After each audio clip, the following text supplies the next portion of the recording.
If you're a songwriter, at some point along the line you've probably asked yourself, is this song actually good enough?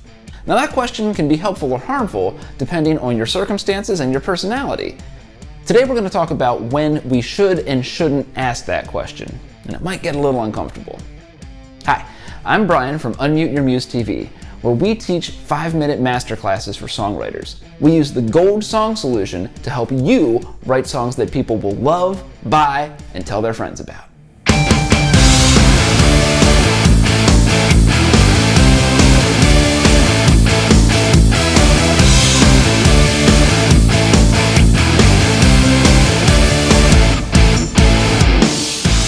I have the great privilege of being a Cub Scout leader. I'm the den leader for one of my son's dens. I've been doing that for years now, and I was a Cub Scout when I was a kid.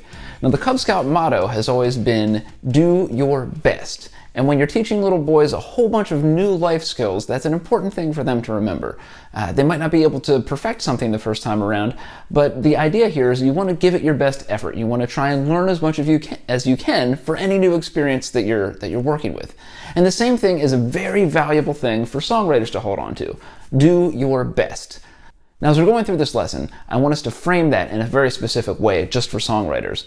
I want us to ask ourselves, as we're writing a song, what can I do to give my listeners the best chance to engage with this song, to connect with what I'm talking about? Is this song the best that it can be so that other people can connect with what I'm doing? Now, like I said, depending on our personalities, we can approach this question a little bit differently. I think I've mentioned this before. Kelly and I have some very different ways that we approach things, whereas I tend to be more of the free-spirited. I just like take things as they come to me, roll with the punches. Like if I get a great idea for a song, I'll write out what I can, and maybe like in my earlier days before I learned how to be a more mature songwriter, I would settle for a lot less than what was probably good for me. Now Kelly, on the other end of that extreme, has some perfectionistic tendencies where she will just want to continue to redo things over and over and over again. And I'm sure a lot of you guys can probably relate to the time when you're in the studio and you just keep critiquing and you're trying to tweak and you feel like the song is never going to be perfect. Now you can take it way too far on either end of that spectrum. Today, what we're talking about may have a little bit more to do with those of us who are a little more happy with the chaos, a little bit more, and we could probably be pushed more toward the center. But there are some things that even people who have some perfectionistic tendencies might be able to glean a couple little nuggets here too on some healthier ways of looking at that process. In order to help us explore this topic a little bit more, I want to draw from some material from my very favorite book on songwriting, which is the Songcrafter's Coloring Book. Now, if you're going to buy one book on songwriting, this is the one you should get. It's got a little bit of everything. Now in this book, Bill uses this concept, it's a kind of an obscure term called ullage, and it's in reference to barrels, I think. The idea is that when you have a barrel, like you can fill it, 3/4 of the way up, but the ullage is this space at the top of the barrel that could have been filled by something, but isn't. And the metaphor works in the song like I've written the song and it's pretty good and I've got a whole bunch of things going on for it, but is it taking advantage of all the things that it could take advantage of? Are there things that I could change in the song or put into the song that would make people connect with it even more, that would open more doors for my listeners to get into the song? I'm going to read a quote from the book for you. Obviously, you don't want to try and please everyone because that's not possible, but the point is this. By at least asking the question, is there something I could do to convert even a small percentage of listeners into fans, you're opening up new possibilities. Maybe there won't be anything that you can do in a particular song to broaden its appeal, but the question should always be asked. Is there something I could do that would convert even a small percentage of listeners into fans? Now you might ask the question, why would someone not write the best song that they possibly could? Let me give you just a few thoughts on that. Well, for one thing, I think all of us do try and write the best. Like nobody goes out trying to write a subpar song, but we don't always have the means or the knowledge in order to know like how we even could improve our song. We just maybe might know that it's not measuring up to what we want. How do I move forward? Or here's another spin on that. Everybody is an expert at something. There are certain strengths that you're going to have.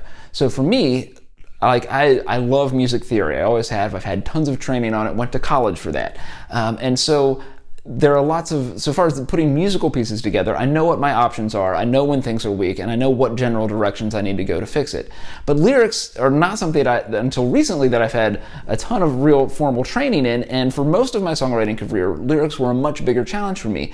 And a lot of times I just didn't know how bad my lyrics were, and I go back and I read some of my stuff from earlier on, and I'm just, oh my gosh, it was horrible. Some of my earlier songs were just bad. And we all have to start there somewhere. If you don't know what you don't know, it's hard to make forward progress sometimes. So many of us might have blind spots that we're not even aware of, which is why over and over again you're going to hear me stress the importance of collaboration, of getting in a room or a virtual room with people and being able to interact over songs, for asking for actual constructive criticism and being able to take that constructive criticism so that you can see, oh, well, I didn't realize that line was coming across that way. Maybe I could make it a little better. Having some good collaborative friends is really one of the best ways to be able to see your blind spots. And even for me, now that I've been writing songs for more than 20 years, and my songs have gotten a ton better than they were when I was younger, I've learned so many things about all sorts of different aspects of the songwriting process. But I'm also aware of the fact that I've got plenty still to learn. There are so many different kinds of details that can go into a song, and music is always changing and evolving, that you're never going to get done learning things about the craft of songwriting. There are always new skills and new techniques that you can pick up. There are ways that you can improve and change and just adapt as you're going along. So this is a process that even the pros need to be working on. Anybody involved in the songwriting process should constantly be trying to improve where they're at so that their songs can continue to get better. So I'm just going to list a couple of really common examples of ways where I think a lot of songwriters could probably make a little bit of improvement in some of these areas. For one thing, look at your rhyming. Does your rhyming, are you bothering to rhyme any of your lines at all? Sometimes it's appropriate, sometimes it's not.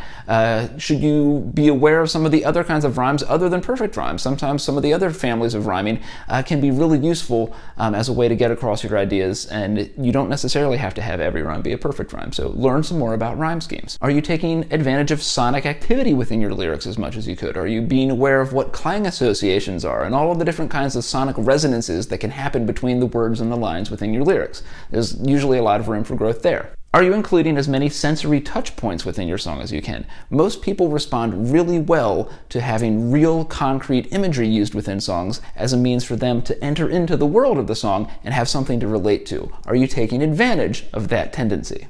Are you using an appropriate amount of hooks?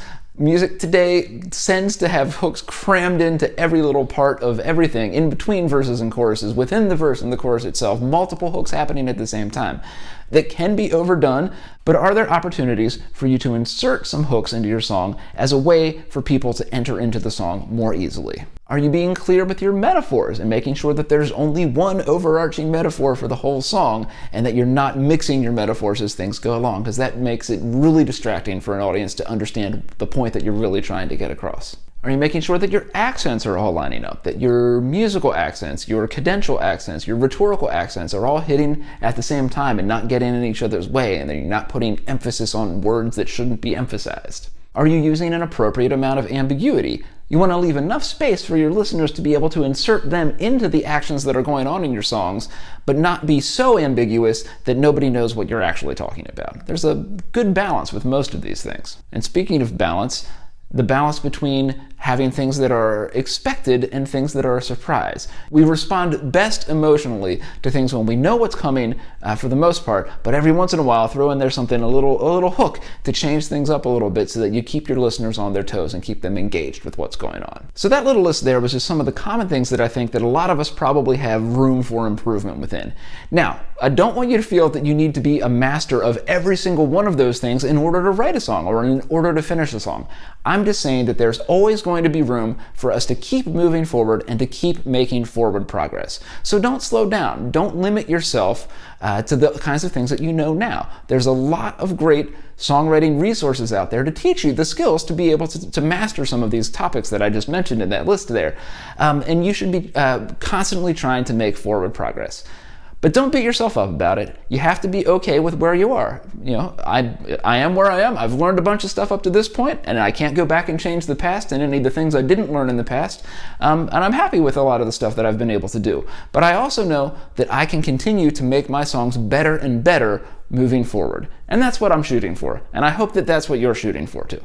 So my piece of advice to you would be to pick one of these things and try and develop some kind of daily habit where you can get the kind of information that you need from an expert or a book or something, some kind of resource, and then develop a habit where you're actually working on one of these areas to improve it on a regular basis. If you show up consistently, you're going to have a much better chance of actually ingraining these skills, and then once you've got something down, you can move on to the next one. That's how I teach almost all of my songwriting material, and it seems to work really well for my students. In the end, we all just want to be the best songwriters that we can be, and I just want to give you encouragement to keep making forward progress. Don't beat yourself up about where you're at or what you're having a hard time with. Just try and do your best, as I tell to all my Cub Scouts. Keep making the forward progress, grow as you can, and enjoy the songwriting process. I'll see you guys around.